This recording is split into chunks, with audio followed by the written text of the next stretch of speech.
Ship's log entry 10-25. Home team downtime was quite unusual. The Bloodkiss Mathers revealed that he is the child of Beholder Terrace Yaush, infamous for disrupting the Suikuyama peace talks and unleashing werewolves on the Black Hole Station.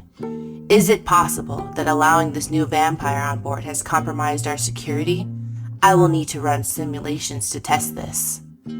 Elsewhere, Security Officer Bill Webb lamented his increasing intelligence while augmenting his toughness. Communications Officer St. Cecilia gifted a blank illithid tadpole to Public Relations Officer Dot, who then left the Velvet Fox's initiative for Admiral Grice's fleet. And Engineer Trizzy disabled my weapon system in order to barter for expensive metal reinforcements to my bones. According to protocol, I should report this theft to Captain Select Emile. However, the unique graphene alloy which the criminal has applied to my skeleton will be necessary for the survival of the crew if the wormhole is unleashed. Therefore, it would be counterproductive to alert the Elder Brain. The wormhole engine is now the most valuable piece of technology under the control of the Lickens Corporation. Preserving this competitive advantage is mission priority number 1. Current projections estimate the value of a fourth-dimensional tunnel in space-time to be 8 times the market cap of Daggermilk Incorporated. The ignorant meatbags scurrying around inside me have been tasked with a simple search and rescue mission in the aftermath of a space battle in the Mindflayer Civil War. However, while most of the altruistic astronauts within my halls are tending to the dead and dying, the duck, the vampire, and the goblin found themselves in Quarantine Bay. There, the party peeled back the layers of a wizarding spell most powerful, revealing a surprise inside, a human wizard. Surely, this will be a normal human with a normal voice and a normal quest. Surely.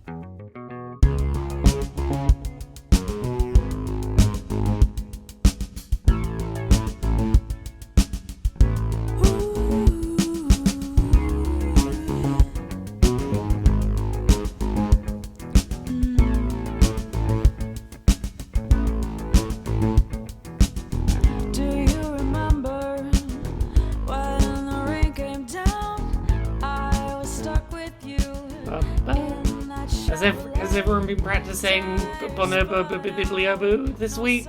Ready for this one? Everyone's gonna do it flawlessly the first time, every time. No one's gonna fumble it at all. Exactly. Look, as long as you say, I feel like there's maybe 3 letter sounds that as long as you say them a number of times in repetition, it'll kind of get the name across. If I screw it up, it's going to be bad, but that'd be embarrassing. Yeah, look, there's 1 I in there, but otherwise it's just bon. Yeah. You know, the spirit's there. No, I just mean if I invented this terrible name for everyone to say, so if I fuck it up, it'll be very funny. Just blame it on your character having a duck mouth and not being able to pronounce human words. Yep. I'm just gonna place all blame on the character instead. How could isn't it Bun Baba Biblibu's parents' fault who exist and did this? Look, I didn't write a backstory for Bun Baba Bibliobu. It's entirely possible that this is just a mononym that he thought up. I don't know. I made him a paper-thin character to be just in the background. Not even the background, the backstory of my actual character. So I'm interested in what you've decided this character is going to be. So that's going to be fun for me. Oh, I'm actually very well fleshed out, Bill Webb. I have a whole backstory myself. He has a voice too. We're like Russian nesting dolls. Every backstory has its own backstory. That's okay. In my mind, he sounds like this will be such an obscure reference. He sounds like Primatine from The Adventures of Edward the Less. Jesus. That is what he sounds like. I can explain what that means, but I think it'd be more fun if the audience just Googles what that is in real time instead. It doesn't hear the next 10 things we say, because that's quite a Google search. Yeah, it's okay. All right, so I guess I'm ready. I don't know. All right, well, you're in Quarantine Bay. You've unwrapped this prismatic sphere. It was the version of the spell Prismatic Wall. Inside is the wizard, Bombaba Bee Bibliaboo, who says, "My reputation precedes me, of course. Oh, I come from a long line of Bombaba Bee Bibliaboos. The name is very important. It has much resonance and meaning. I'm sure we'll get to it." Jesus Christ. You're the one the duck keeps going on about, that like I don't. Your name is infamous in that it's nonsense. It's actually a very common name where I'm from. It's like your John. Yeah, which Where is that? Where are you from? Wizardville. Is that a place in the soul system or our hearts? Like, where is it? It's east of Sorcererton. Okay. If this is really happening, just to clarify, this is actually happening as part of the episode. It was a cliff. We had a cliffhanger last week. It's got to happen now. Okay, no, it's fine. I just wanted to double check. Bill takes out his knife and says, "You son of a bitch." How dare you speak of my mother that way, Billiam? Sweet Billiam? You gave me the worst possible thing imaginable, and I would love to know why.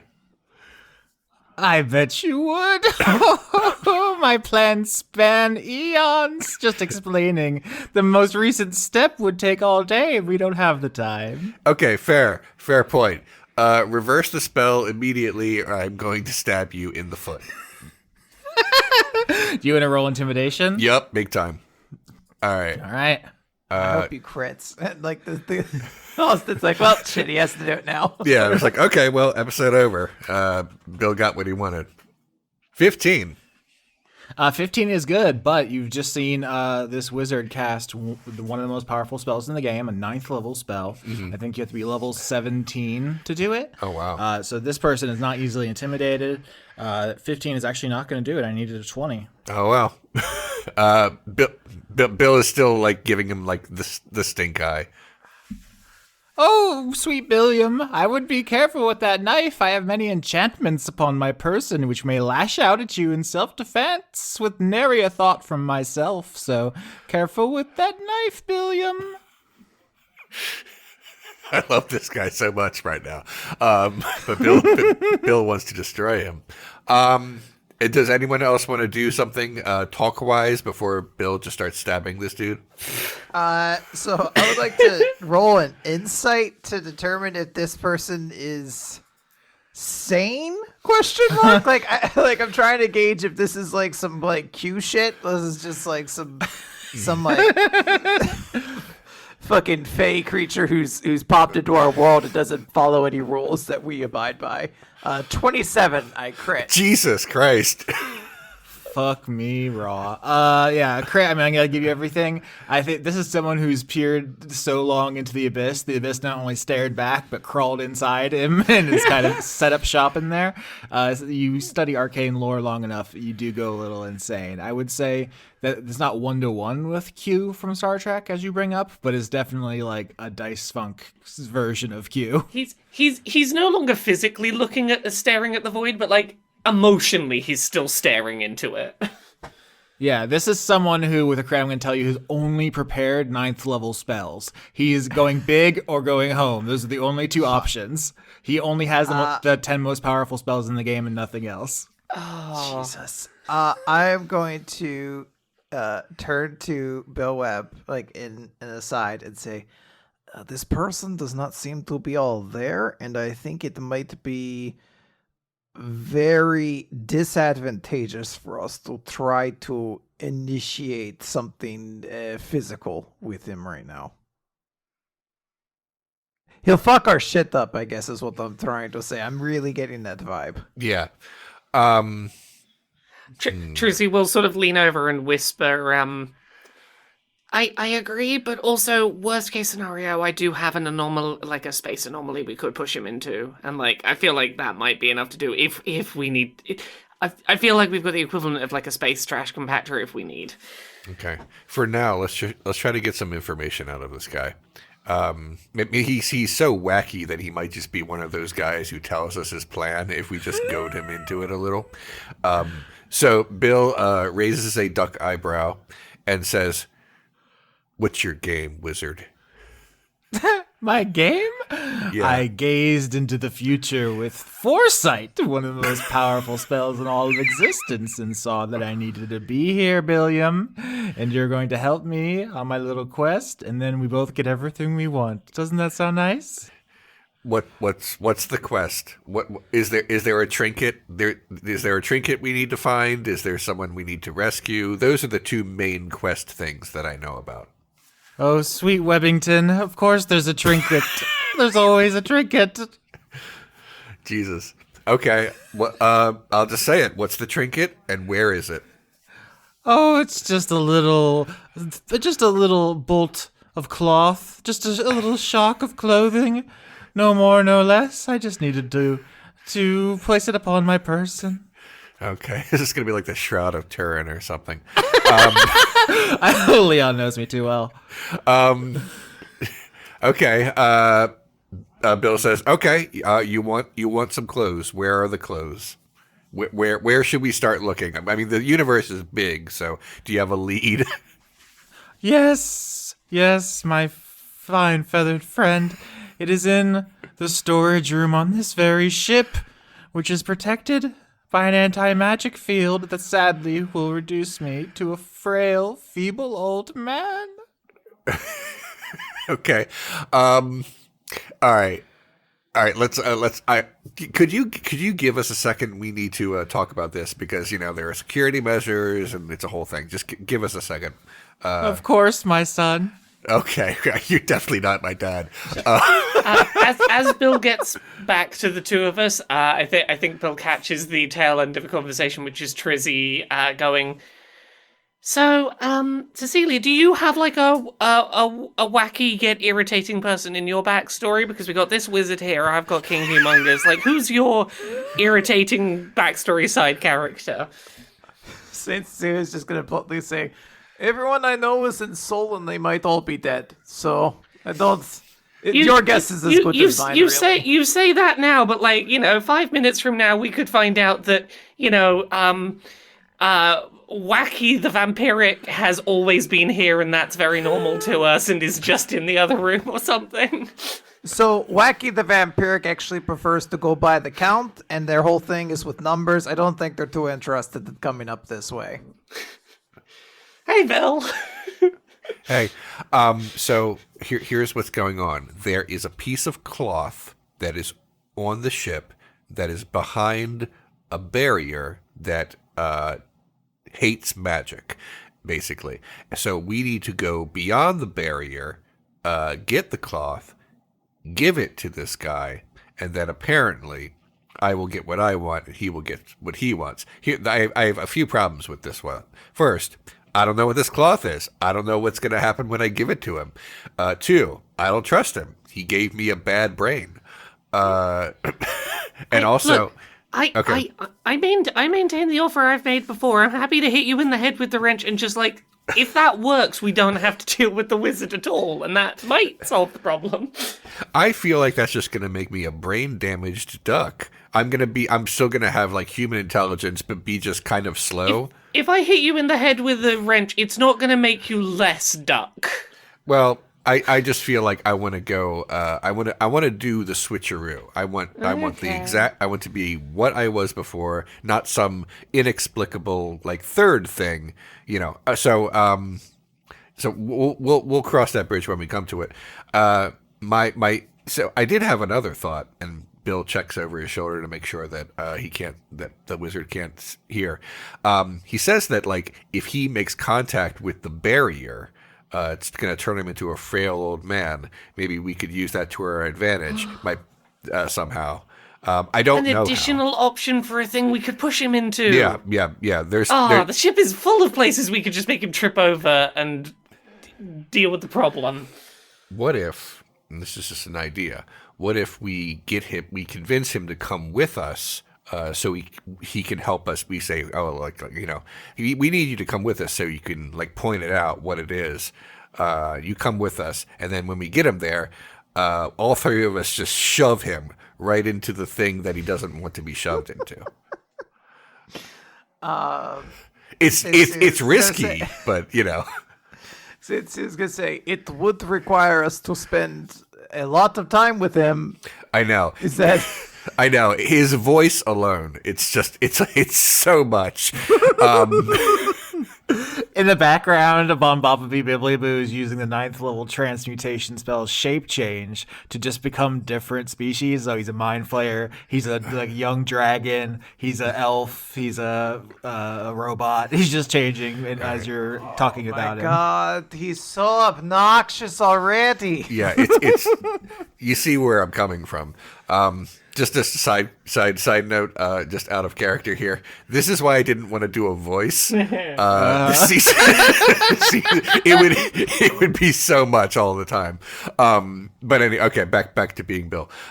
So those are our options. We have an option of just saying like, to hell with you. We're not going to give you something that's clearly you shouldn't have, or we can go and do it. And I get what I want, but like something bad is there are definitely going to be consequences. Or fun third option, we just wreck this dude. We lie to him real good, and he comes with us, and then it's on. Cecilia will say, I do not have any fondness or affection for this person. He is very annoying. Yeah. But I don't know if attempting to trick him is going to be the best option. To cast spells at that level, you have to be pretty intelligent, even if it may not seem like it. And it seems like that would be a tall ask. Plus, I am mildly curious what this object he is looking for is. I thought our ship only carried ice cream. Yeah, Trizzy will just like sort of lean out of the huddle and go, "What you looking for?" Bombaba Bibliaboo turns into Cthulhu briefly, and then a fire giant crouched in this room, and then back to the human wizard with the blue cloak and hat with the stars on it, and says, "Oh, just a common cloak of elven kind, the kind that any adventurer might wear on a quest to recover a chalice or a noble blade."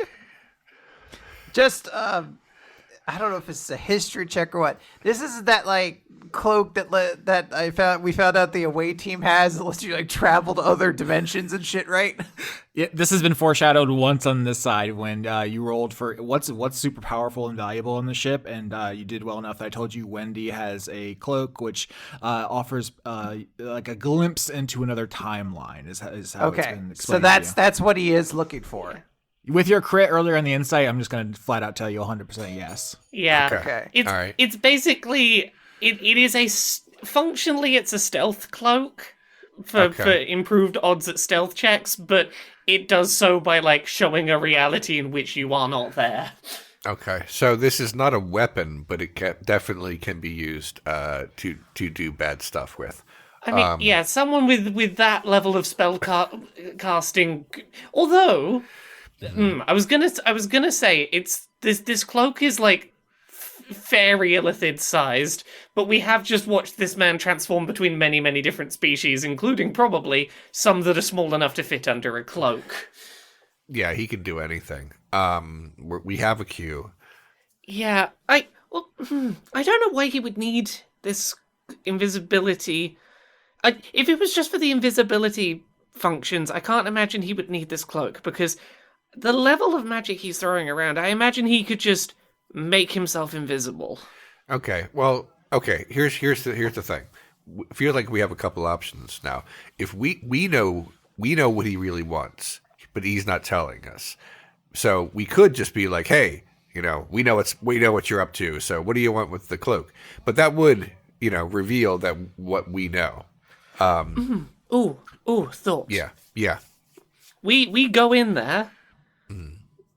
either before we go in, we just find a regular, not this wild one, cloak of elvenkind, and like take it in with us and come out and go, here's your cloak of elvenkind. We did what you asked. You got to turn our friend back now.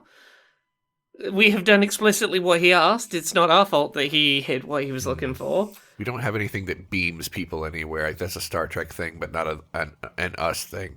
I just had an idea. Like I was thinking, how do we fight this guy in case we have to fight this guy? And my idea would be to shoot him out an airlock and then have the ship attack him with our full armaments.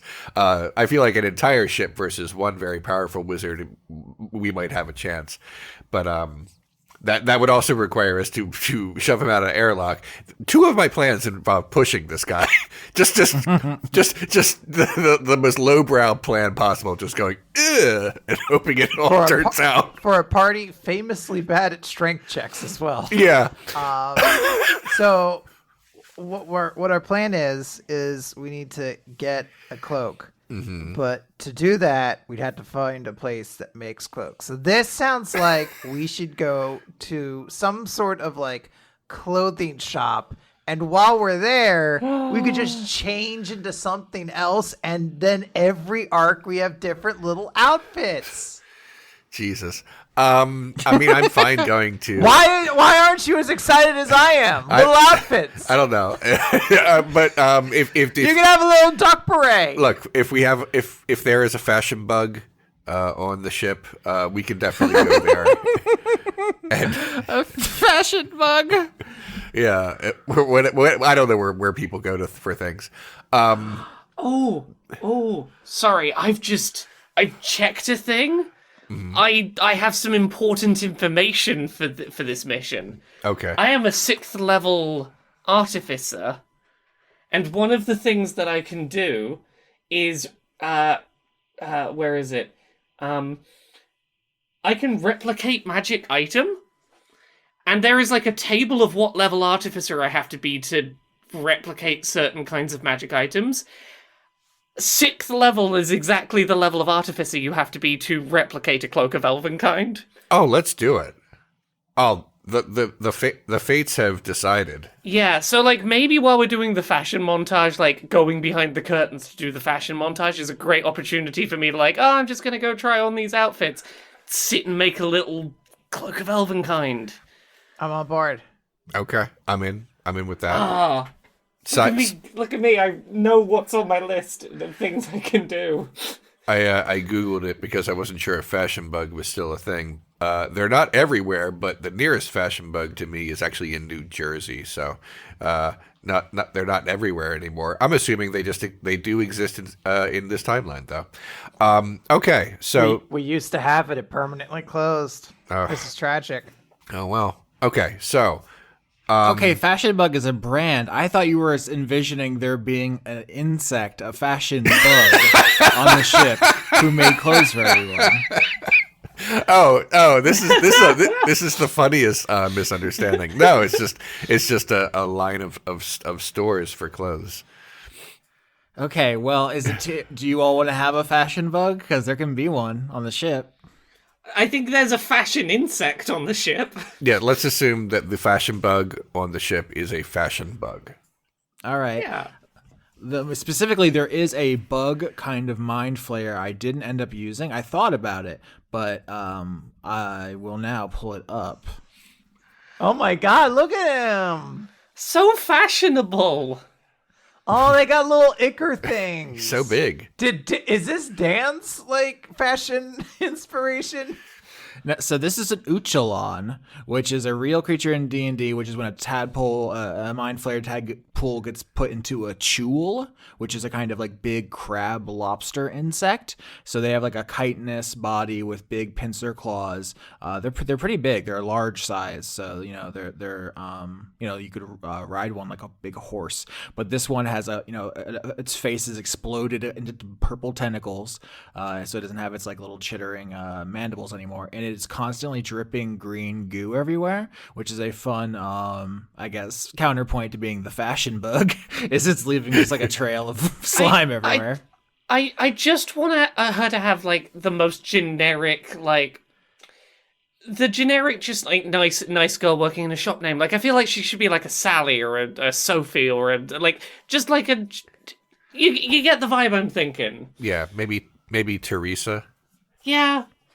Like this could be a Janet. Yeah, I like Janet. I agree. Janet's good. So you go see Janet the fashion bug, and she says, how can I help you? I'm trying to do like a wet voice because her mouth is full of tentacles and slime. Did you succeed? Not yet. In post, I'll add some wet sounds. I'll just stir a big macaroni into the mic. Guarantee that I will not listen to the episode. Excellent. We need all your best outfits for like a. We're going to a party where the theme is secret agent spies, but we want like a fashion montage amount of outfits. Do you have that many outfits that fit that description? Of course. I have many such outfits. Great. I want to look like I want to have like a medieval look, so I can appear like the Disney Robin Hood kind of characters. You know, animals with human clothes is what I'm going for. All right, perfect. So that's your challenge, fan artists. Trizzy is going to bring like the biggest stack of overalls possible to the changing room, and is ultimately going to like end up putting on something that is very similar to what she already wears, but just like slightly less stained, so the stains don't stand out. But like she's not trying most of these on. She's literally just using this as her pretense to magically create a cloak of elvenkind in the cupboard in the dressing room. All right, so as an artificer, this is an ability you have. You don't have to roll for it, right? Yes. So, using this infusion, you replicate a particular magical item. Each time that you do this infusion, you choose a magic item that you can make with it, picking from the replicable items table. It tells you what level you must be to choose an item from the table. I have to be level 6 for Cloak of Elvenkind, and I am level 6. Yep, this is perfect. This is what Kismet. I guess it's also literally how this Cloak of Elvenkind came into existence, is that Dan is also an artificer and made one. So in a way, it's not that surprising, but it does work out. But this is a more generic one. This is not seeing through realities into other worlds. It's just a kind of see-through cloak. This is a very normal Cloak of Elvenkind. I'm torn because I love James Bond and like the tuxedo, but I also like the dress with like the long slit in it. So I want like the top half to be like a James Bond suit, and then the bottom half is like the dress with the long slit. And I don't know how that works practically, but I've set it into the ether and it can't be taken back now. Oh, I've had an idea for Trizzy. Okay, the overalls are like slightly closer to black than the usual overalls, but they do have, you know when you get like a t-shirt that has like a tux printed onto it? It's that, but overalls. All right. Yeah, the tux overalls, and then you want a James Bond dress? Yes. If this is too complicated, just the dress, I guess, but like, I mean, we're in space, right? They can't like make this? Like, I'm the first person to suggest this? No, Austin, please. That's absurd. I'm just making sure. No, Janet's like, they come in every color. I have millions. There's so many. Oh, it's black. Obviously, black. Let's come on. Have you seen me? Let's like motion to the whole ensemble. Like, no, black, please. Janet has a sad look. She just spits up a huge hunk of slime onto the floor, sadly, because she wanted someone to finally pick one of the more outlandishly colored ones. People only ever get black. All right. Do you have like a very, very like dark red? Janet hugs you with her slimy body. She's so excited to get you a red James Bond dress. Oh, no, you are truly giving me the gift. All right, so the dress up montage, we have Bill Webb in the Robin Hood outfit, Trizzy in formal overalls, and you are in a red tuxedo dress. We're ready to go? Yeah. Yep. Trizzy's got the cloak of elvenkind like shoved into the overalls as to like disguise that it's being brought with us. Bon Baba Bibbly Boo gets Bermuda shorts and a Hawaiian shirt and just huge novelty sunglasses. Excellent. Love it. And they say like 2006, like, with the eyes with the zeros. A comically outdated year. Yeah. For some reason, they were still in stock. Who would want them? I mean, it makes sense to me. Okay. I mean, look, who needs a stealthy spy outfit when you're wearing that? Because I know I wouldn't want to look too closely at anyone wearing that outfit. I would walk to the other side of the street. All right, so y'all start walking through the Rizubi, and you know where the storage section of the ship is. It's not like a secret, but you aren't allowed to go in there. I believe we characterized it in the downtime in a way as being like an evidence locker, or like the Raiders of the Lost Ark room with all the boxes. I mean, we kind of pitched it that way, but we also kind of pitched it as just when the teacher confiscates like your Pokemon cards and like goes and puts them in the closet. It's like you're not allowed them back until like end of term. Yeah, it's never been that big of an issue. Like, things don't get confiscated all that much, but when they do, they get put in this area and you never see them again. But you're all dressed quite silly, and you're in the middle of ostensibly another mission. What the Captain Dumil has said you should be doing is helping rescue people from the aftermath of the big space battle. Yeah. Oops. And so as you're leading the wizard down the hallway, people see you, and I think Emma, the janitor, is like mopping. Says, "Are you all lost? Are you supposed to be he on this side of the ship? Isn't everything on the other side happening right now?" We are actually on a very important detour that is imperative right now. We will be back in just a quick moment. That sounds like a deception. Can Trizzy get advantage on the deception by I think how do I put this? Can Trizzy get any kind of advantage by going, "Oh yeah, no, Gronk's getting on with my tasks, it's all good"? You can get advantage if you leave Gronk behind to do tasks for you, which means you lose access Yes. to Gronk. I am happy to leave Gronk doing tasks to get advantage here. Then absolutely, yes. It gives me some degree of plausible deniability. 10 and 11 are above average. I'm going to say if you give Gronk to Emma the janitor, she will be flattered enough, or she has probably conflicted feelings because it's also like her competition because she likes Trizzy. It's like, yeah, it's kind of a fraught situation. I think she will be distracted enough. She's not going to make a big deal out of it, but you didn't completely fool her like it's later questioned, you know. I think the way that Trizzy like pitches it is to be like, yeah, it'd be great for you and Gronk to get to know each other better, two of my best ones, two of my best people, you two. Gronk that comes out, the hologram comes out of like, whatever technology he's stored in, and it's just like looks at Emma and it's like, the janitor, you're not good enough for Trizzy, he whispers. Wow. Well, a lot going on there. Did not know you were like this, Gronk. You homewrecker. I think Emma is like, I'll take good care of Gronk. Better not hurt Gronk. Okay, we've bought ourselves a few seconds.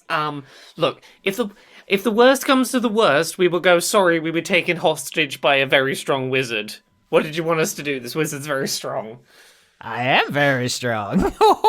No, we're not saying this out loud to the wizard. I read your mind with my wizardly powers. Wait, are you reading Laura the player's mind, von Oberbibliaboo? I see through space and time. Oh god, he stared into the void too long. He can see he's in the campaign. Oh no. Can we hand him a slinky to entertain him? Like, just be like, yeah, just something to distract him for like an hour. Oh, with an intellect such as mine, this is just as stimulating as anything else. Thanks. Should we say something to the captain at this point? like, we're not trying to hide this from him. We're just saying, like, we're trying to figure out how to respond to the fact that, like, a super powerful wizard just showed up on our ship. Trizzy kind of needs to go into that room and bring out not the one that's wanted Cloak of Elvenkind, but if anyone else like can find an excuse to get away from the part. Well, actually, no, we can do mental we could just slack him. Yeah. Yeah. Let's just hope this wizard can't like intercept Slack messages. Ooh, Leon, what a lovely shirt you're wearing. I can see through the fourth wall. It's upsetting. Someone actually did compliment my shirt earlier today, so this is extremely creepy. I know, it was me. I used the 9th level spell Astral Projection to come to your realm. Son of a bitch. Play with your slinky. I would like to connect to Captain Dumille and sort of relay the basics of the situation we find ourselves in to the captain. Can I get a wisdom saving throw? Oh God. Why do I need to do that? Oh wait, we get advantage on saving rolls because of the bullet, right? Absolutely. Oh. Hell yeah. And I crit on the first one. I don't even need to do the second one. Suck it, Yorsky. Yeah, there's... Whatever your stupid wizard's trying, I'm one step ahead of him. Yeah, there's like a little bit of crackle on the line where you think that the wizardly powers may have tried to interfere in some way, but your connection with the captain is strong enough. You literally have a tadpole in a box that you were contemplating using to become a mind flayer yourself, so I feel like that you're on that wavelength that the wizard can't touch you. Hell yeah. Bitch. I'm gonna contact the captain then, and I just explained it again, so I don't want to relay it in character unless you feel like I need to. No, you tell Captain Dumille everything, and he says, "Thank you, Communication Officer Saint Cecilia. Is there any other information you can get from this wizard? It sounds like in his unusual mental state, he is open to trading information for favors in a way a more stable person would not be." Is there anything we should be asking him in particular? Does he know anything about these, Master Meowch or whatever? Perhaps.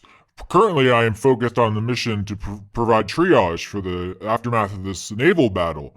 Is there anything he knows about that? If he has access to the 9th level spell Foresight, he can see the future. Maybe he knows if there's someone dangerous that we've taken on board. Okay. All right, I get what Austin is saying and Captain Dumille is saying. So I'm gonna exit the Slack call, boop, and be like, "Hey, so what brought you to that crazy place in space? You know, there's a big battle going on there. Were you involved in that?" "Oh no, I just knew that's where the ship would be, and that's where the cloak would be. Using foresight, I was able to glimpse this." "Oh, so you saw there'd be no danger to yourself or to the ship?" Well, perhaps. Can I, take the slicky from him, turn it around, and then hand it back as though it's a brand new toy? Oh, fuck, that's really good. Can I get persuasion with advantage here? Because of your slinky trick. His eyes light up.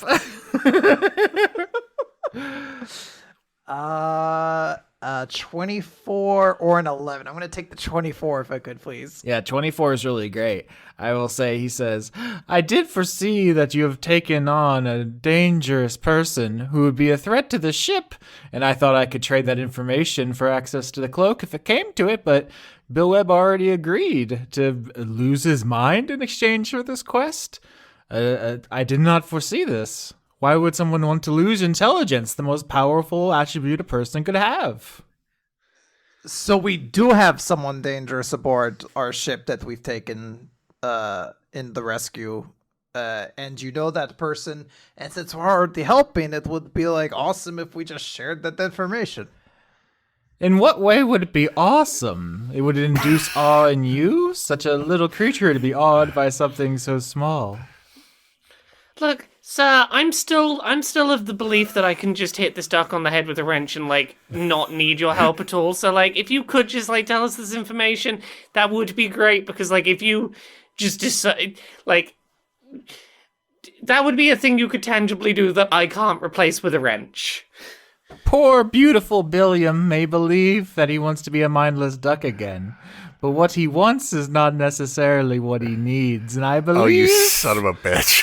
On this quest, we will all learn about ourselves and each other, and we'll grow closer. Okay, so what you're telling us is you're not going to magically, like, turn Bill back into a duck. Cool, so just tell us who's dangerous on the ship, and that can be the trade. Cool, done. No, I am a wizard of my word. If you get me the cloak, I will destroy Bill's mind. If that is what he wants. If you want... Sure, whatever. Who is the dangerous person aboard the ship, please? Do we need a new deal? Hey, sir? Are you the dangerous one on the ship that you foresaw? Is it you? Oh, what a twist. Of course not. If I wanted to, I could use my 9th level spell, Meteor Storm, to tear every bolt and rivet off of this ship. Then who? Who is it? Who? What else do you have to offer, sweet owl? I have a piece of bread. You want it? I do enjoy a carbohydrate. The way you said it was just filthy. He's licking his lips so upsettingly. Oh, God. So much. I'll give you my piece of bread, and I have bozo flour. Those are the coolest things on my equipment list. With the 24, I will say he's definitely open to it. He just doesn't want any of these things. Maybe something else will come up along the way. He seems like he has seen partway into this journey, at least. Okay. Fair enough. All right, let's maybe we can keep moving then. All right, yeah, you reach the door of the storage room, the place you're looking for. It is a normal door. It's locked. There's like a keypad. There's a big sign that says, like storage and evidence, authorized use only. What do you do? Should the security officer of the ship not be the one with access to the storeroom? Yeah, I'm going to have to say, Bill should know how to undo this thing. If that's something I have to roll for, I'll do it. But, yeah. Yeah, I think you should. I think you should roll something here. I think the way the lock works isn't just that it's enough to be like a security officer. I think you have to have some kind of legitimate purpose. Like it has a scan, a mental scanner, so that like if you're taken hostage, they can't force you to open the door. Got it. Okay. Which is quite literally the situation we're in. Yeah. So I think what this is like an intelligence saving throw to like focus your mind in such a way so that when it scans you, it doesn't think you're trying to deceive the scanner. Okay. All right. My intelligence, it's just a regular D20, but since we have it's a saving throw, I get to do it twice because of space. No, the bullet's so fucking cool. I get 17.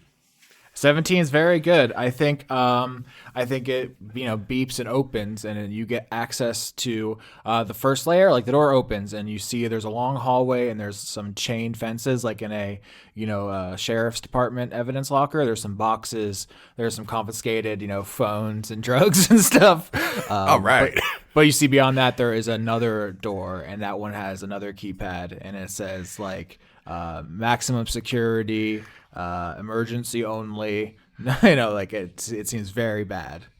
Okay. Is this first door where the anti-magic field happens, or is it the next barrier along? I feel like if we all walked through it, including our friend here, and it didn't zap him to death, then it must be something for further. Yeah, so you walk into this first layer of the evidence locker, essentially, and you don't, nothing obvious happens, but you could test something in here. But you look around, there are just a couple boxes. There's paperwork. There's just some nunchucks and a sword behind the fence. And then I want to do an Arcana check on the weapons, make sure they're not super magical. Absolutely.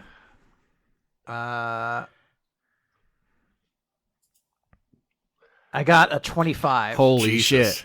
I want to discover magic nunchucks. Yeah, there's +2 nunchucks in here. Yoink. Okay. I think that's a straight upgrade for anybody who wants them. I'd like to investigate the boxes for something that I could trade to our wizard for that information that we want. Oh yeah, perfect. Investigation. All right, here we go. 20. Yeah, I think with the 20, you search through the evidence here and you find documentation about basically the way that this cloak was taken into impound, which was that someone on the ship was torturing someone in secret and then uploading their mental data to which was being reproduced to create what we've taken to calling cyber perverts. I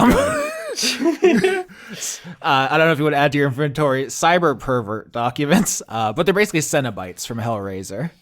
Okay. But that's something that someone on the ship has made, and that basically is being covered up. And the person who you know Buford, you met his sister, Bridget, who created the burning hole. That's all happening on the away team, but that's the person who made the cloak you're here for, and this person's like all fucked up in some bad stuff. My PDF file is insisting that cyber perverts is not a word. It's giving me several options, including cyber perverts hyphenated, cuber perverts, caber perverts, and cider perverts.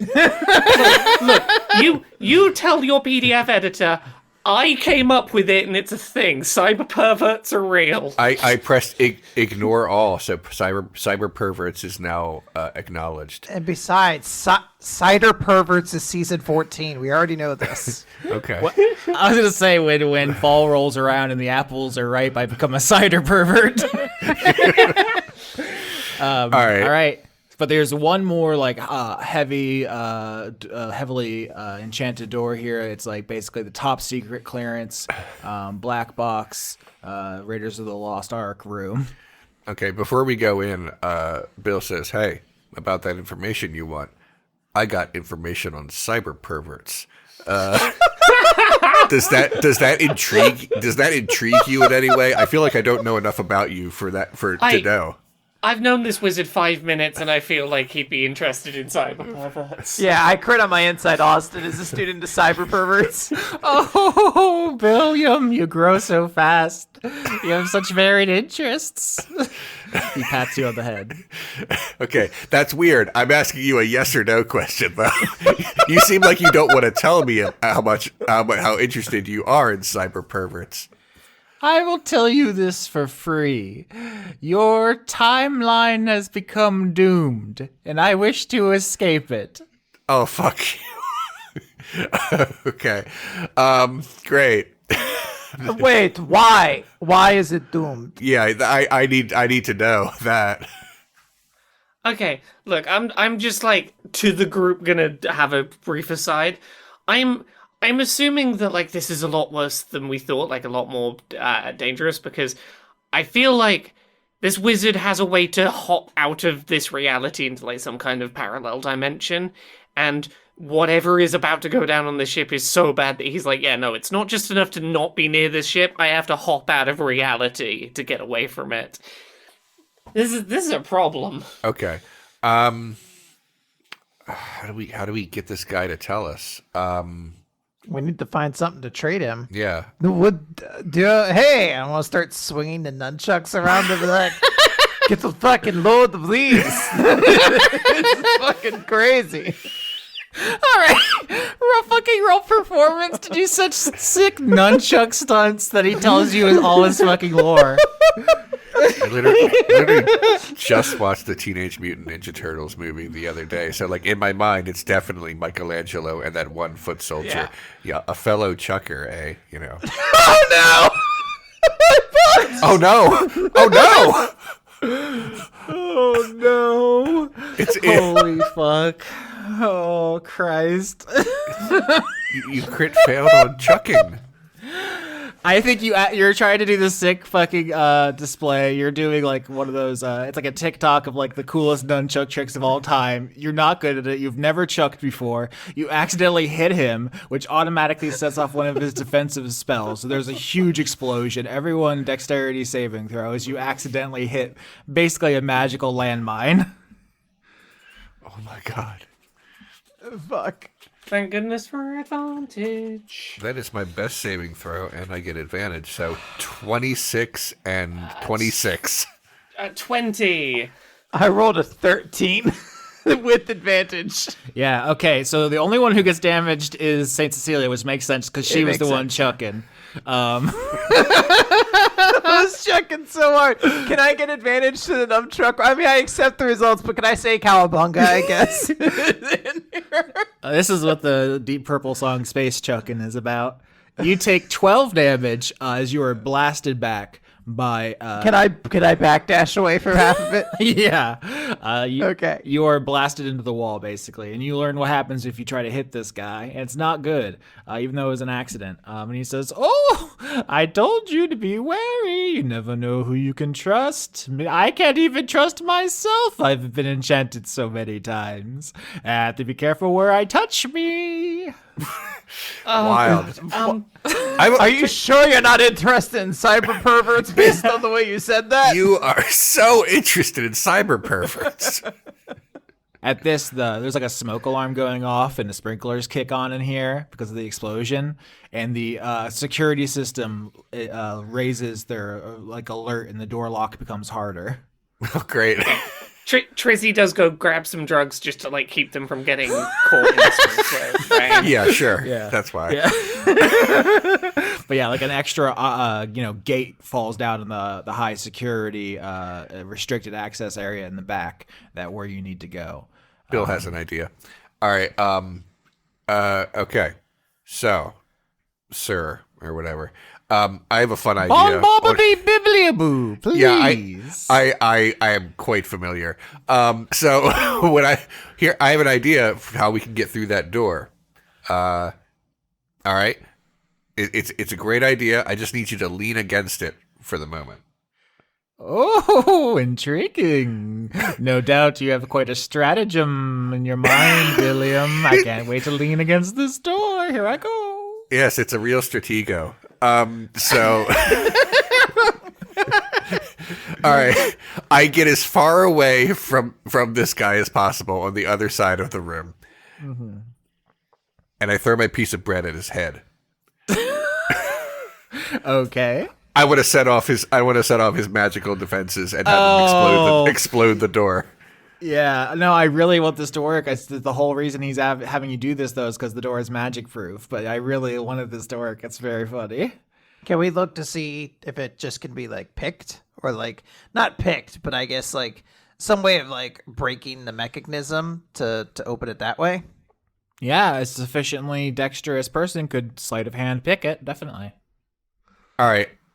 I feel like unless we have some other cool option, I'm just going to go over there and use my dexterous feather fingers and go for it. So, Bill Webb, you have Bombaba Bee Bibbly Boo lean against the door. You just chuck a piece of bread across the room, hits him in the face, and then you walk over and start picking the lock. Okay. Jesus. 21. I needed a 20, so paint me the picture. You've succeeded utterly. Okay.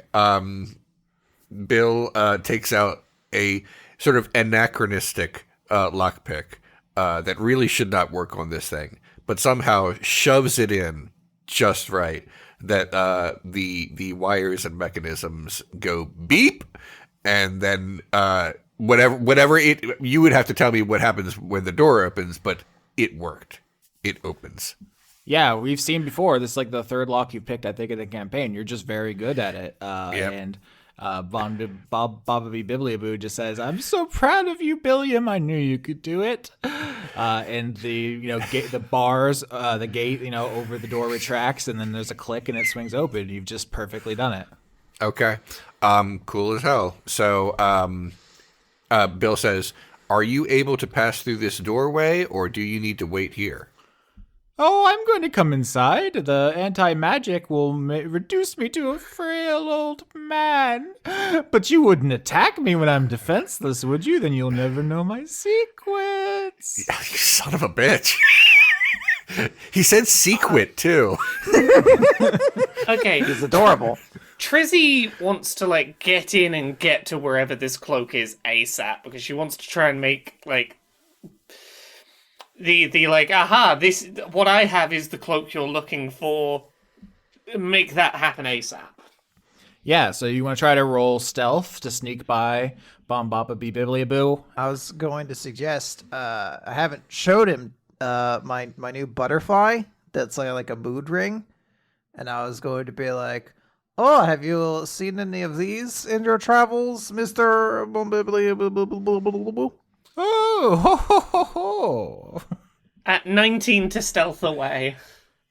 Yeah, I mean, 19 is good enough. I was looking for a 15, so you can just scuttle past because you're a little goblin.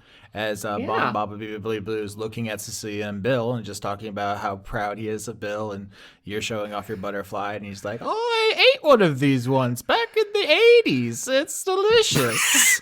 In the 80s. I don't think it's food. I don't think there's plenty of. There's an ice cream machine in this storeroom if you're that hungry. And Trizzy, you just scrungle past. I believe scrungle is the verb we've been using. Yeah, something like that. And there is a long white hallway, and on each side of this corridor there are locked doors. It's almost like, a cell block in like a prison. Behind each door there's like a more powerful artifact that's locked here. Because Bill Webb got a 21 to pick the door and the lock, all the extra security has been disabled. Like there's more things that would like attack you in here, but that's all just turned off because Bill crushed it. You can peek through the little windows into all the rooms, and you can see one which has the cloak of Elvenkind in it. It is like a normal cloak, but it has a kind of weird thing where you look through it and you see a different cell, and then through the cloak window, as it were, you see like instead of a harsh white antiseptic cell, it's more like a metal like prison with like grimy concrete, but it's also in a cell in that universe. Okay.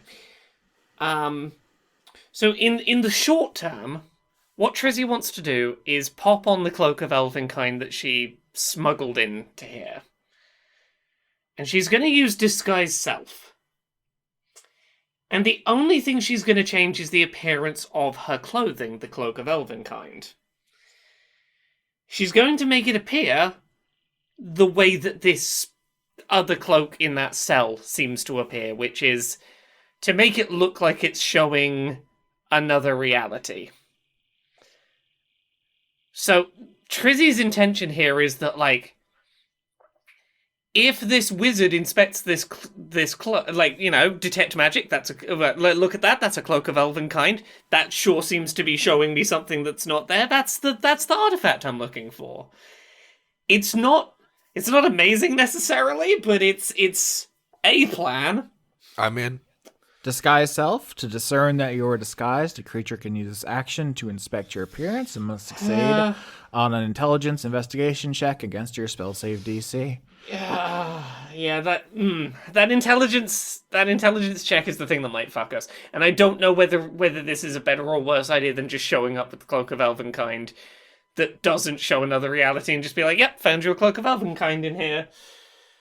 All right, so in the background, Trizzy, you cast Disguise Self. So I'm going to roll to see if Bombaba Bibliaboo is going to see through this, and we can proceed from there. So this is it's a good plan. Unfortunately, wizards have high intelligence, so I'm not trying to fuck you on this, but it is how it is. No, they do. Look, I realized that when I suggested it, and okay, I'm not going to say the other thing until I've seen you roll. All right, what is the spell save DC? What is my spell save DC? 14. He's probably going to roll over a 14. Damn. Jesus. Yeah, quit on us? What a fucking joke. Oh, man. Yeah, I think like he sees through it so completely that he doesn't even understand like what you're trying to do. You're behind him. You use disguise self to make your cloak look like it goes to another timeline, and without turning around to look, he says, "Great spell, Trizzy! Ho, beautifully done. That would fool anyone whose brain doesn't work at all." Oh, Wow. okay. Trizzy is going to pivot this real quick and go, okay, we had a deal. Cloak of Elvenkind for turning that brain into a duck brain. Cloak of Elvenkind throws it to the wizard. It's what we agreed, right? No. Yeah, we agreed to come to the Forbidden Closet and that we'd get you a Cloak of Elvenkind. You know that I wanted the one that was on the ship, not the one you just made and disguised. I feel like the wording of our Yeah, I feel like our agreement, we made an agreement and I followed it to the letter. I feel like we got you on a technicality here. Yeah. Now, if you want to change the deal, we can get you the one that's in the vault, but you have to agree to, also tell us this information you keep taunting us with. Because, you're right now the one that's trying to change the deal. We're doing the deal to the letter. Oh yeah, we nailed it. Come on. Yeah. No, I like the idea of big dicking him is very funny. I'm just thinking how this would go. Because is he the kind of character who would just be like, "Lamau, I use power word death, a spell I have," and then everyone dies? I don't think he is. I think he would be like, "Oh, what a delightful twist! New deal we must strike." Yeah, the gamble Trizzy was making is someone who prides themselves on their intelligence as much as this wizard would be like, aha, I cannot, brute force just murdering you would be like admitting that you have outplayed me on the intelligence field. You've got to, I must re-enter the intellectual debate with you. We've defeated you on the marketplace of ideas here. Okay, Trizzy, you brilliant little artificer. I'm curious to see how your career will progress, so I will not say the secret word that kills you instantly. It rhymes with hamster. And he backs out of the room a little bit to like the hallway outside of the security room, and then like holds his hands up as if like, oh, I'm not gonna do anything. Did he say it rhymes with hipster? Hamster? Let's not guess. Don't guess out loud. Oh my god, don't guess out loud. Hamster? Everyone's just trying to say the word that kills Trizzy instantly. Okay. So yeah, Trizzy goes, okay, cool. We get you the cloak that you are after that is in this room, the one that sees into other realities. But before handing it to you, you return Bill Webb's brain to Duck Brain. And also, up front, you tell us what the deal is with the dangerous person on our ship and what threat they pose. I will still keep my word and scramble Bill Webb's brain if that's what he chooses, although I'm sure we're about to learn a valuable lesson about friendship and how he will to stay here with all his beloved crewmates. Bill is like choking this guy in his mind. But if you want to trade information for bringing the cloak out to me, then we can do this. Think very carefully about the one question you want me to answer with my foresight. No, there's no one question. You tell us the information that you've been teasing us with. This guy is doing some genie stuff where everything has to be. No, what the deal I will agree to is you tell us the whatever knowledge you keep going, ooh, I know the knowledge. You tell us that, whatever the fuck that is, and we get you the cloak that's in that room that you want, the one you're after. First of all, Billiam, it insults me when you compare me to a genie. Of course, I have the spell Wish, which I can use at my leisure. A genie can only do it several times in their life, if they're lucky. It hurts. It hurts when you say such things, sweet, sweet Billiam. Oh my god. Surely you could just wish yourself to another reality if that's what you're trying to do. No. No, Wish is only to be used to replicate a lower level spell. If you try to twist reality, it exacts a terrible toll on the user. This is a classic genie trick. You should know this before you employ the genie slur. Oh my god. Okay, are you willing to agree to just tell us the thing you know that you're teasing us with so that we can go get your cloak for you? Yeah, we'll do it at this point. Anything to shut you up. In the background, Ophelia walks by, and Bomb Bobby Bibliaboo turns to her and says, I think they like me. And she just, shrugs and walks away. Okay. I think I'm growing on them. Can I ask you I guess hypothetical? You want the cloak because you want to leave this reality or timeline that you think is doomed, but what if we changed what was going to doom it? Oh, we can't talk about chronological wibbly wobbly. Come on. You will be here all day. Oh my god. But what if we solve the problem? Perhaps we now have information that somebody aboard our ship is dangerous. What if we solved it on our own? And then you can give us information in return? Perhaps scramble Bill Webb's brain? This is why I ask you to think carefully about your question. I can tell you about the danger lurking on the Resubian, or about the nature of your doomed timeline, but I won't tell you both. Okay. Yeah, but you could tell us both, though. You But could I tell us won't. both. Okay, guys. Okay. Then we won't get you your cloak, then. Ophelia, Yes. come back. You have to hear this. I won't. Oh, she's leaving again. She didn't think it was funny. So you seem to not... You seem to be forgetting the fact that right now you need us, seemingly. So... Both. I would like your cooperation, but I assume the cloak will survive in the radioactive dust that currently comprises this ship, and I can sift through the wreckage afterward. What if I eat it first? No! There we go. I want to grab the cloak and I want to start pushing it down Okay. my mouth like it's a threat. Oh! Okay, just out of character here right now. There is, in my mind, a 0% chance that Austin is going to give us both of the things that we need to immediately solve the arc. I recognize this, but I also look.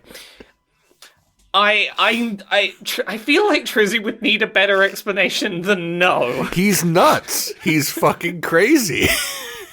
I really like the idea of Cecilia threatening to eat the cloak. Can you get the door open first, and then we can roll for that? Because he seems genuinely really afraid that you're going to do that. Yeah, I mean, I could try, but my hands are still shaky from the clown arc. So Okay. Upon seeing that Bonoblibli is upset about the thought of the cloak being eaten, Trizzy has the right tool for the job and would like to basically create some tools with which to try and jimmy this this door open very, very quickly. This is not a clean, organized kind of open the door. This is crowbar if needed. What's the quickest way to pop this thing? Yeah, so right tool for the job is the name of an ability you have. I believe it says it takes an hour. Do you want to read the ability to me? Does it say that? Not where I copied and pasted it, it didn't, but with thieves' tools or artisans' tools in hand, you can magically create one set of non-magical artisans' tools. They vanish when you use this feature again. This creation requires 1 hour of uninterrupted work, which can coincide with a short or long rest. Though Okay.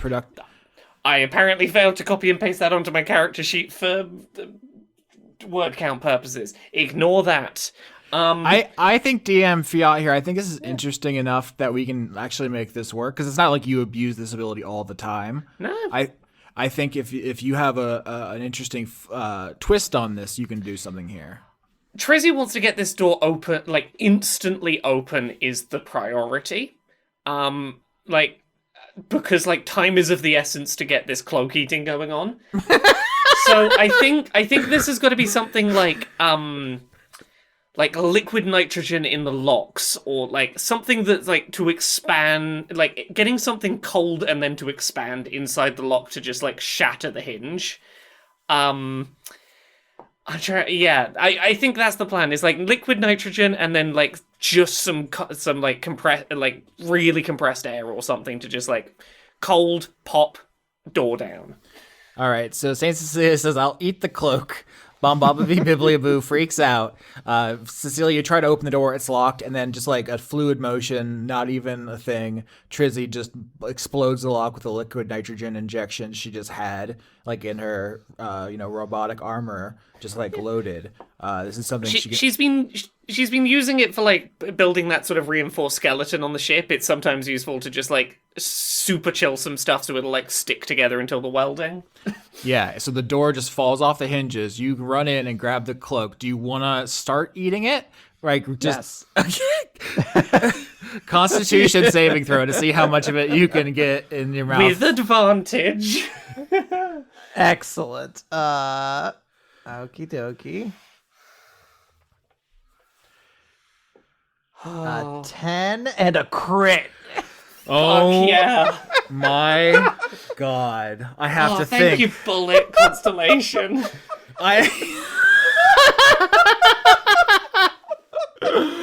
Holy I don't want to shit. break eye contact with him as I start doing this. I'm staring this motherfucker right into his soul as I start force pushing this cloak down my mouth. Oh my God. Okay, this is a crit. The best possible way. You get everything basically. This old man runs in. He's like, no, don't eat it. I'm just being a silly Billy. I didn't mean it. And you're just like, blah, blah, blah, blah, blah, blah. Just eating the whole thing like Kirby. He like slides down to like pull on your pant leg, just like begging you not to do it, and just starts babbling to you, just saying, "No, please, this timeline is doomed. The whole world is falling apart. The soul system's already been destroyed. Everyone's dead. We have to get out of here. I need to get to the other timeline." As hard as this timeline, dude. I can't understand you. Please stop eating it. Why is this timeline doomed? Oh, because of a bunch of politics and wizards and sorcerers and demons and gods and angels. It's all above our pay grade. You wouldn't understand. Try us. Cecilia, keep eating the cloak. Eat it. Try us. Explain. Eat it more. I'm slurping this shit up like spaghetti. Yeah. You're like, a molto bene. You put some fucking parmigiano on this. It's so delicious. Some hot sauce on it. Yeah, you're tasting other timelines because of the nature of the cloak. So there's a timeline where it's barbecue flavor. There's one where it's ranch. There's one where it's dill pickle. There's like the flavor profile is fucking bonkers. Yeah, it's so fine. It's incredible. But Bombababee Bibliaboo tells you, I guess, I wasn't expecting this, but it's a crit, what happened with the soul system being cut off from the far realm, which is that reality has begun to collapse and everything is being destroyed. There's just a full-on apocalypse happening. You just happen to be off the map. You're just like in a corner of the world that hasn't been touched by it yet, but like just straight up D&D has apocalypses all the time. One of them is just consuming the soul system, just like it's doomsday. It's over. So, like, cosmology-wise, is the far realm also doomed? Like, there's like a multiverse of stuff within the D&D universe. Is everything fucked? Yeah.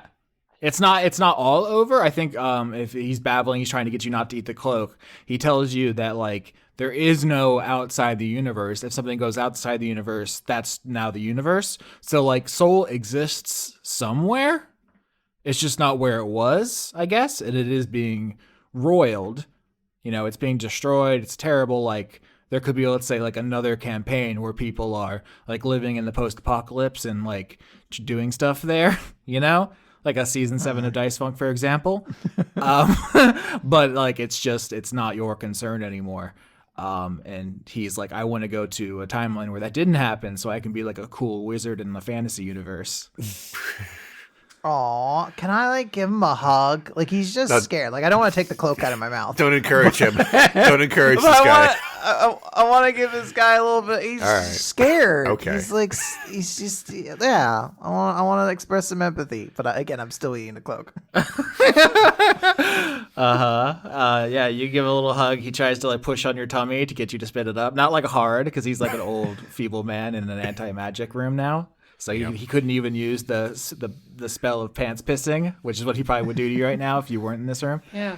Oh, he couldn't have used the secret murder word that rhymes with hipster to murder me. Oh, that's good to know. It was when he stepped outside, but he's back now Oh. because of the crit. He ran back in. So yeah, he tells you everything there. He just like, hey, this timeline is doomed. Trizzy's whole plan of getting back to Seoul, it doesn't work the way she thought it worked, where you'll just go back and everything will be fine. You could still find it. Like, that's not off the table. It's just not where it was, I guess, is what I'd say. Yeah. Yeah, okay, well, before we stop eating the cloak, keep eating the cloak for now, Cecilia. You're doing great. I feel like you've missed one piece of information, which is who on this ship is dangerous that we need to be worried about. I love hints. It seems like you really don't want to tell us, so could you at least, give us a hint? We're eating something. Come on, you're scared. Yeah. What's this way? Trizzy starts eating from the other end, so that Cecilia is not alone in this. Bill starts eating the bread, just menacingly, what's next. Bon Baba Bee Bibbly Boo, because of this crit, I guess he gives you both. I'm trying to think the appropriate level of him trying to stop you from eating this cloak, and I just have to be honest about his motivations. This is the only thing that matters to him right now, and he's just desperately trying to get you to stop eating it. And he just says, there's a gnome Ceramorph, the tiniest mind flayer. It's just a little squid, and it's hiding. It's just on the ship, and when you think everything's safe, they're gonna self-destruct the Razubi, and it's not gonna happen until later. Please don't eat it, please.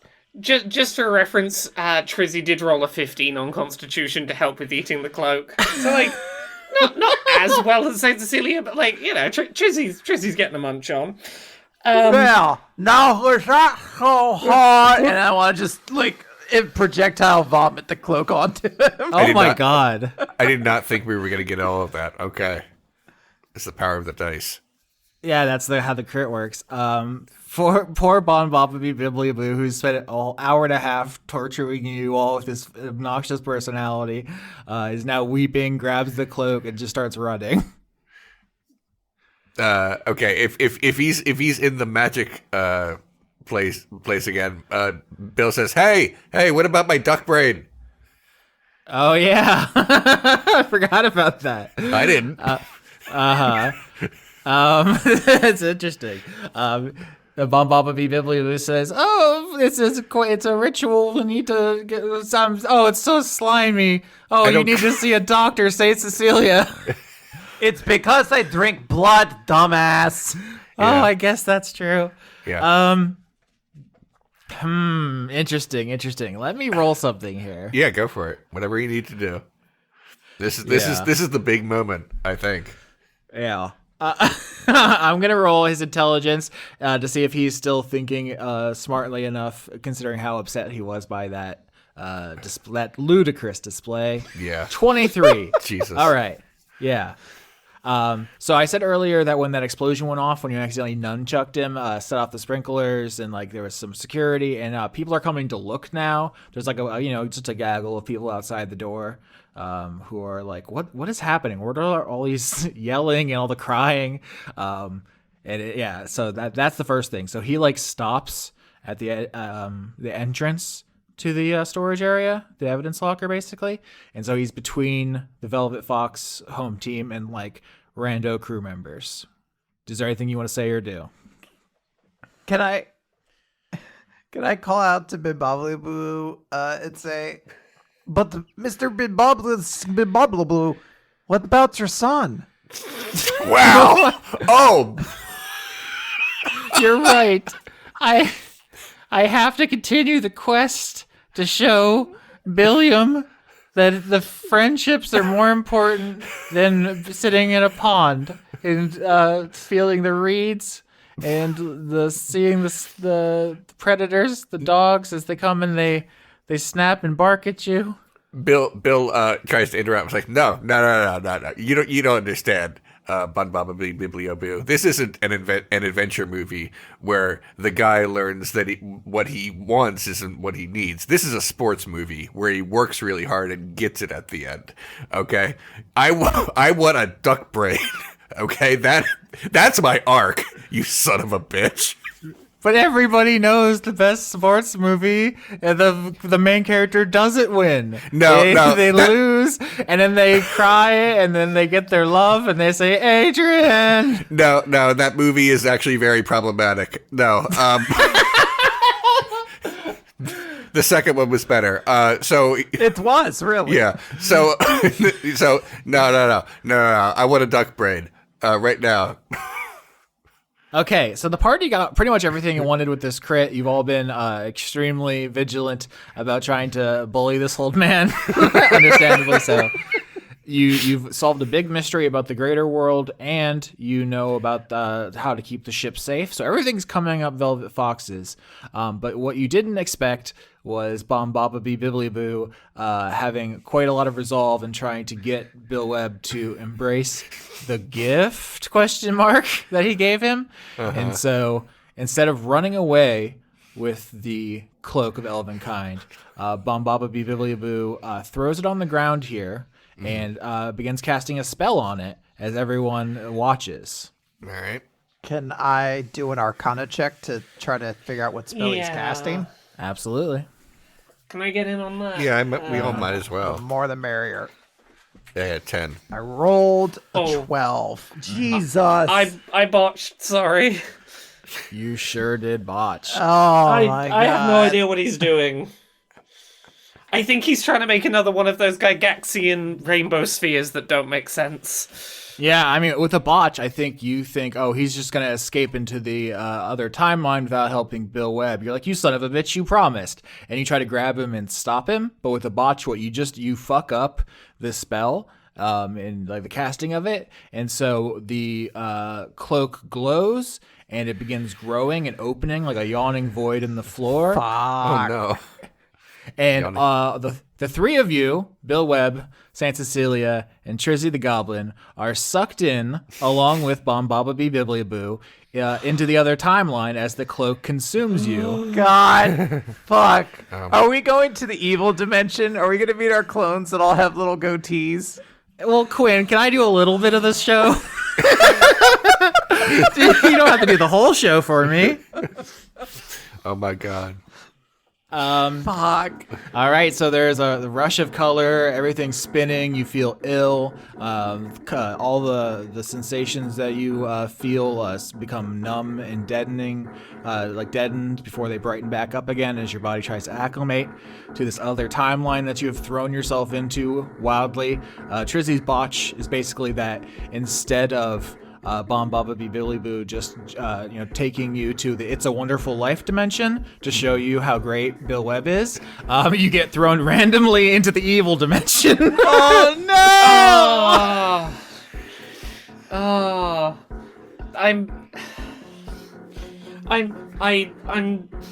I just want the fan artist to take existing art and just draw goatees over it. That's where we're at now. That's coming. Yep. That's definitely going to happen. You all tumble out into the evidence locker / storage room of another Rezubian in another universe. And there's like a huge explosion of color behind you. It looks like a fireworks display, and the cloak is gone because in this universe it is not there. It is somewhere else.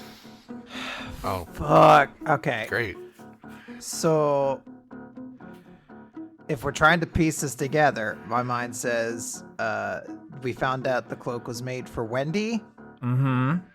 So immediately St. Cecilia is like, where would Wendy be? Well, I don't know this place is evil yet. I was just thinking, where would Wendy be? That's such a funny in-character, out-of-character thing. You're like, well, obviously this is the evil dimension, but I can't know that yet. I don't know that yet. So I think this is such a bad idea, but I feel like it is the right thing to try to do in character. Is I want to try to get in contact with Captain Slack-to-Meal. Yeah, that's really interesting. So you all basically appear in a heap. You like all land on each other in a big pile inside the evidence locker. This was right in front of the door because remember there was a crowd of people outside. But in this timeline, the door is closed. It's locked. You try to contact Captain Slack-to-Meal and get nothing because there's some kind of field keeping that from happening. The evidence locker is like locked off. Fuck. I want to do something. So we're in the alternate evidence room right now. Absolutely. I rifle through the evil evidence.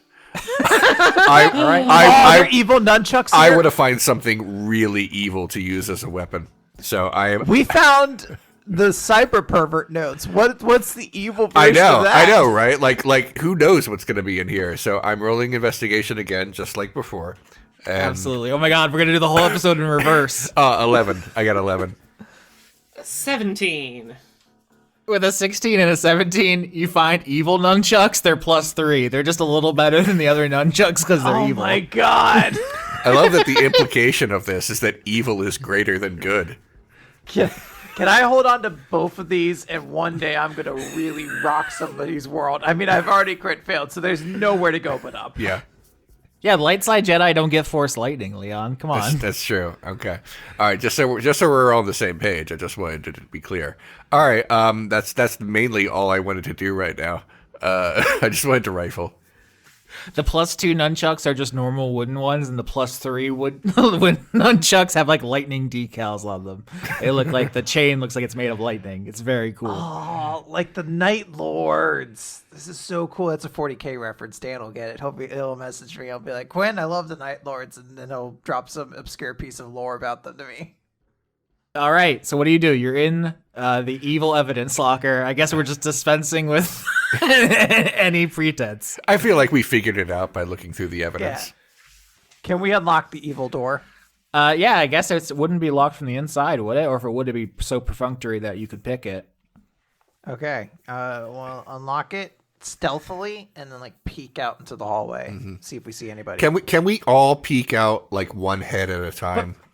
But before we sneak out, can Trizzy use some like oil or something that she's got in with her like, engineer bits to just paint a little goatee on her face? Yeah, can I get perception to look into the hallway as you draw a little evil goatee, Trizzy? Sure. Do I need to do a roll to see how good my goatee is? 12 for perception. I assume it's great. I don't know how you'd fuck up a goatee. I guess you could if you wanted to, but... Now, if you're happy that I did a good goatee, cool. I'm not gonna fail because, that's not an evil dimension accurate goatee. God damn it! I botched. I'm sorry. Yes. But it's the evil dimension, so that's a good botch, right? that's the good roll. Same rules as opposite day. I got a 21. All right, so the group succeeds, but there's a botch. Austin, don't fuck me. I'm unfortunately gonna have to fuck you. Oh.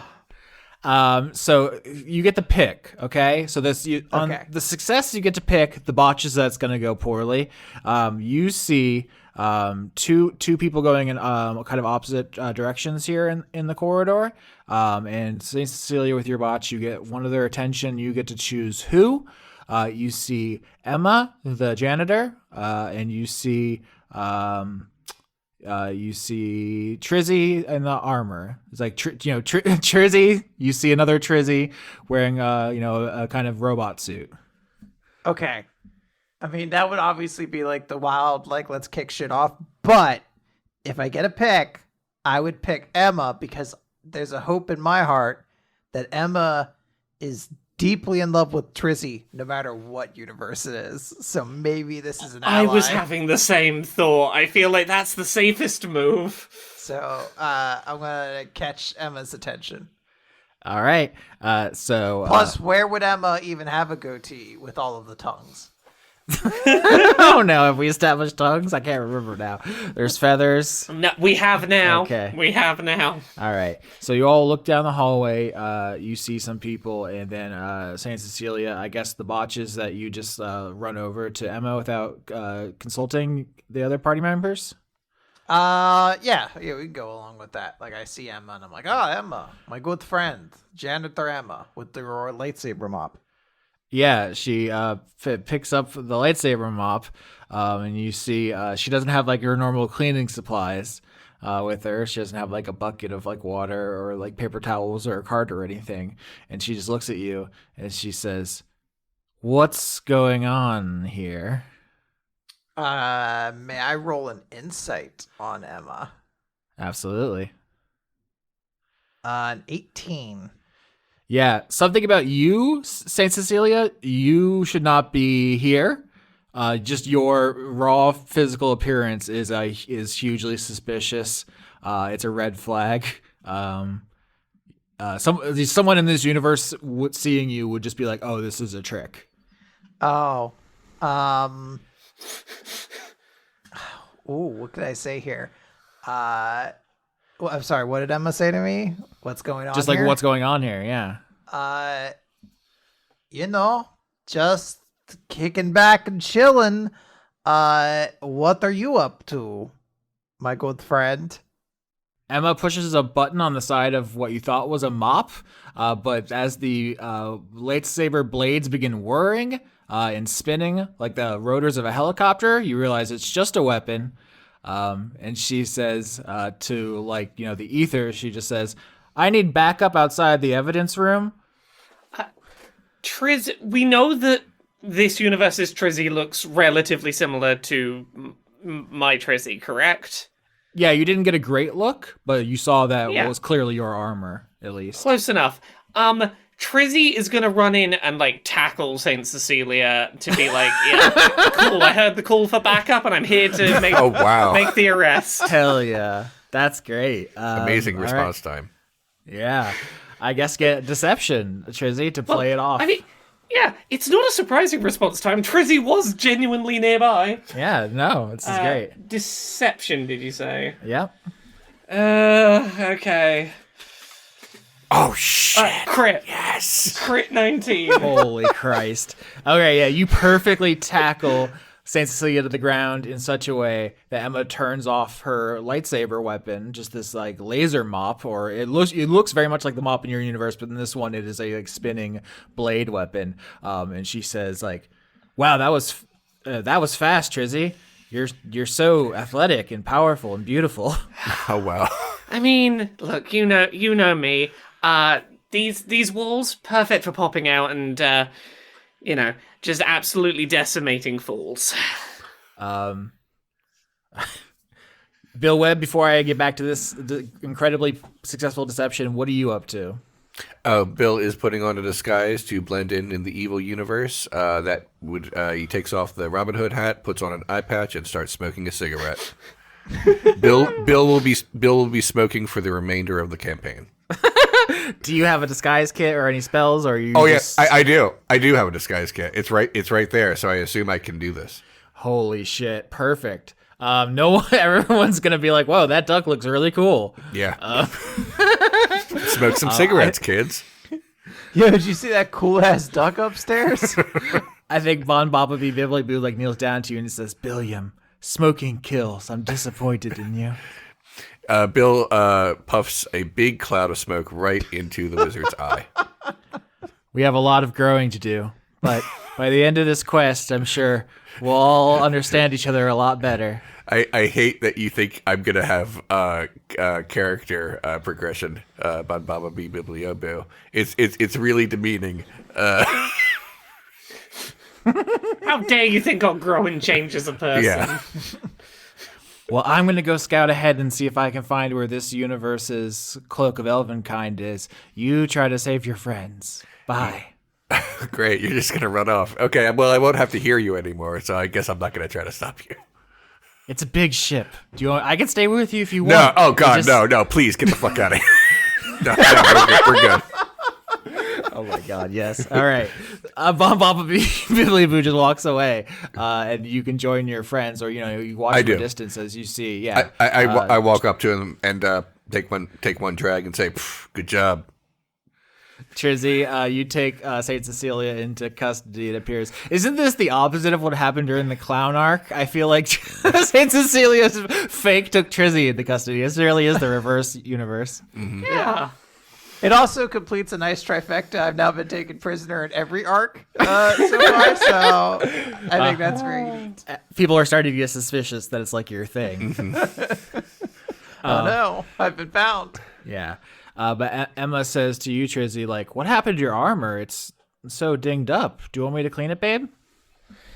Oh no, it's the perils of sprinting real fast through the walls to get here. I'll buff it out later. All right. Well, what's going on here? Do you have any intel on this little freak?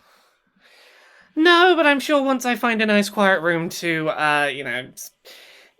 Trizzy gets out a wrench and starts like smacking it against the palm of a hand, sort of suggesting it beating up a person in custody. I'm sure we'll get some answers. Hell yeah. Do you want to do it in my room, or do you I mean, I don't want to crap your style if you want to do it solo. I know how you get. Oh no. Don't worry. I've been preparing a space just for this moment. It's gonna be good. Oh my god, I'm gonna go home and light some candles and get the wine out.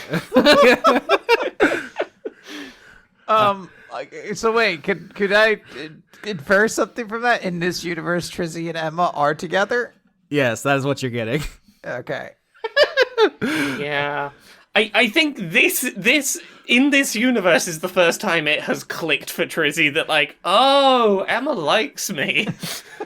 But yeah, because this is a crit, Emma gives you free range. She thinks you're her Trizzy. You can take the quote unquote prisoner wherever you want and do whatever you want for the moment being. So what you know so far is that Saint Cecilia is super suspicious on sight, and your armor looks bad, which is something you did on purpose in your timeline, but doesn't appear to be the case here. That's the only difference. Otherwise, you don't seem to be that suspicious.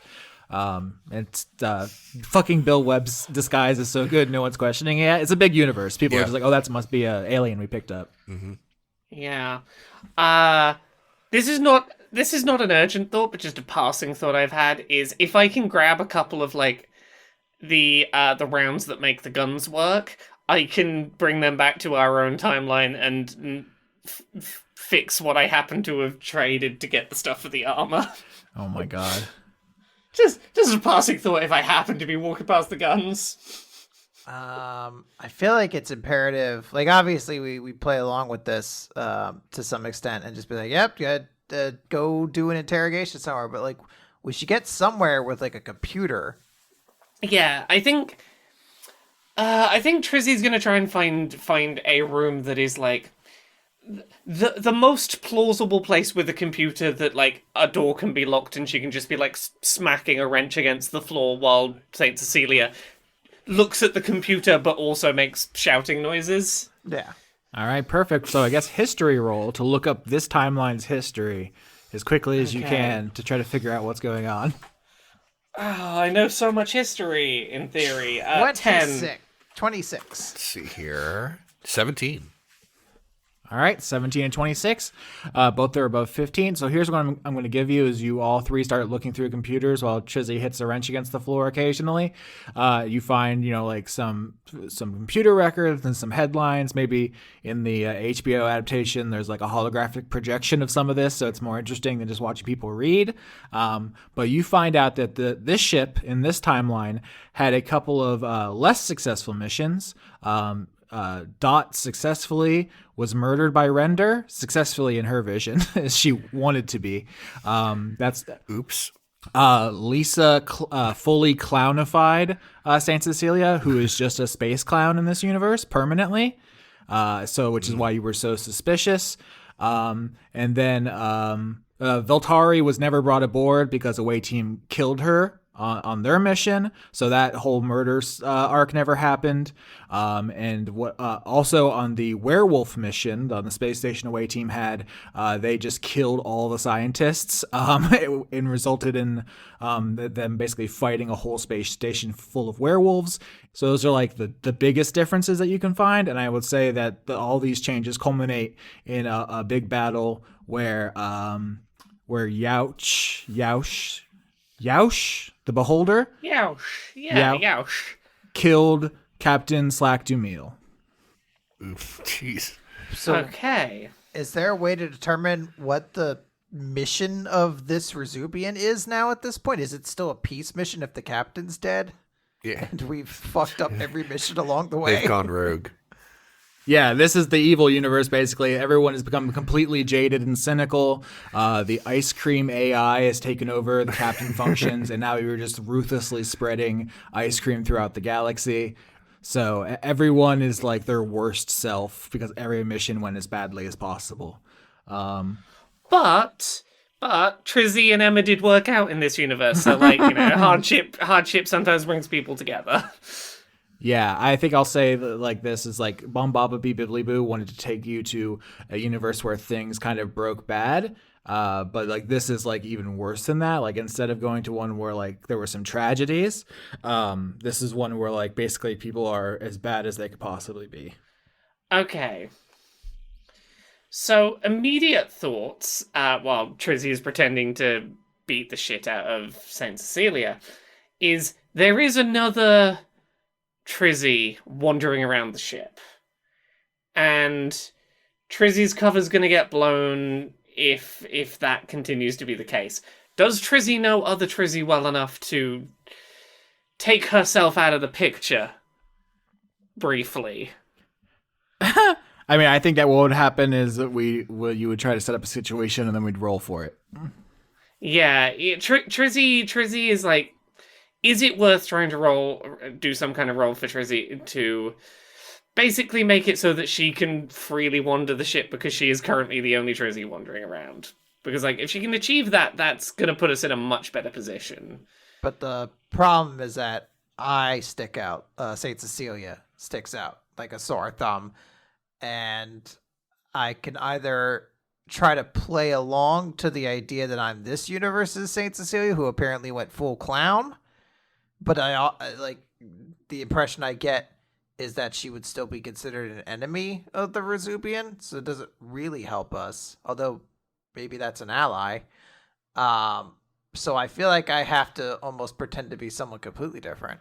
I mean, a thought, we could be somewhat open and be like, you fell through from another timeline. You are an incredibly useful asset that we should keep around because you are valuable, because you have all sorts of information from a reality we're not in yet. Like, if we make it seem like, hey, you're not a member of our crew, but you are a source of invaluable information. Like, maybe I've beaten some good information out of you and we keep you around because I can beat more good information out of you. Okay, so we just play the idea that I am just actually a prisoner in this universe, essentially. Yeah. Okay. You didn't realize initially what had happened to you. That's why you were so casual. But now we've got you. Ooh, you come from the reality where the Resubian has all the codes to all the nuclear missiles in the system, and that's going to be very helpful. Okay, I like this idea. I wonder if this universe's Bill, what his brain is like what is his whole deal.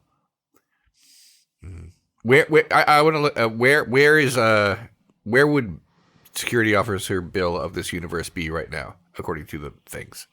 At the security desk. Okay, that would make sense. Yeah. I mean, if we maybe hide our Bill in the walls somewhere, like you can watch from a distance while we go. Okay, so if we go there, I'm going to hide while you guys talk to alternate Bill. And we'll go chat to other Bill. Okay. All right. Yeah, so Trizzy is gonna, can we rough you up just like a little bit? Cecilia to, make this convincing. Do what must be done, would not be the first time. Jesus. Yeah, like Trizzy is like, we've got to sell this, and he's gonna give at least one good smack to the face. Before dragging Cecilia down towards the security office. I step on her toe. Ow! That one really hurts. Yep. As you approach, you don't see a duck anywhere right away. You see a big sign that says, "Do you have a problem?" Is that what it said? Yeah. Leon? Oh, yes. So not that much has changed. No.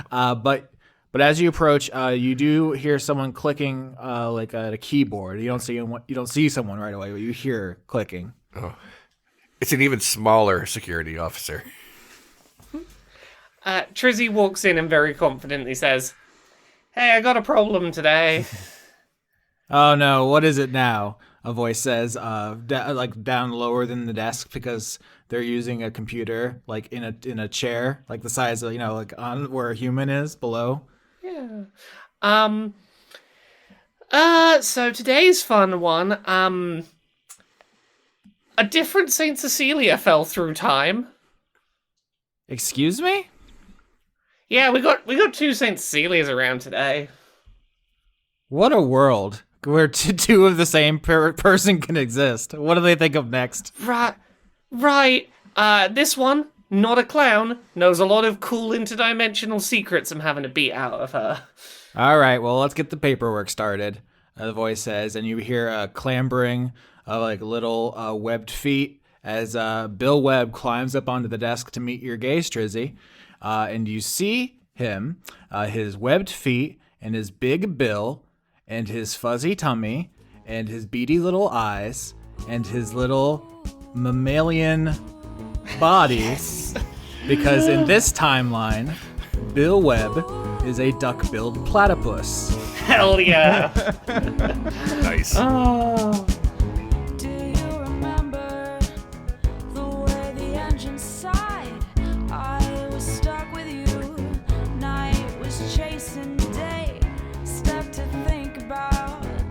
Cotton candy sky, the clouds are watching us.